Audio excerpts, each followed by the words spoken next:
បាទជំរាបសួរពុកម៉ែបងប្អូនទាំងអស់គ្នាបាទសម្រាប់ពុកម៉ែបងប្អូនដែលកំពុងស្វែងរកជាងសាងសង់បន្ទប់ជួលដែលមានភាពស្រស់ស្អាតដោយពុកម៉ែបងប្អូនឃើញក្នុងវីដេអូនេះអញ្ចឹងបាទពុកម៉ែបងប្អូនអាចតាក់ទងមកខាងក្រុមជាងណារិតបានបាទដែលមានទទួលសាងសង់បន្ទប់ជួលគ្រប់ខេត្តក្រុងតែម្ដងបាទថ្ងៃនេះដែរខាងក្រុមជាងរបស់ណារិតបានមកដំឡើងនិងសាងសង់បន្ទប់ជួលជូនបងប្រុសបាននៅខាងស្រុកទលេបាទីនៃទឹកដីខេត្តតាកែវ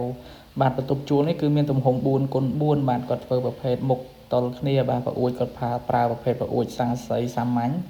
ហើយនឹងទ្វារប្រភេទទ្វារស័ង្កសីសាមញ្ញផងដែរបាទហើយសម្រាប់ពុកម៉ែបងប្អូននៅតាមបណ្ដាខេត្តឆ្ងាយដែលកំពុងសាងចង់រកជាងសាងសង់បន្ទប់ជួលពុកម៉ែបងប្អូនអាចតាក់ទងមកខាងក្រុមជាងណារិតបានបាទដែលមានទទួលមកដាច់គ្រប់ខេត្តក្រុងតែម្ដង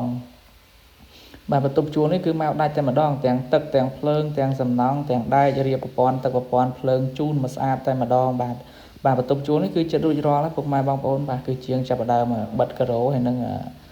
ដើរសម្អាតដើរបិទការ៉ូជញ្ជាំងបាទវីដេអូនេះគឺមានតែប៉ុណ្្នឹងឯងពុកម៉ែបងប្អូនបាទសូមអរគុណសូមជម្រាបលា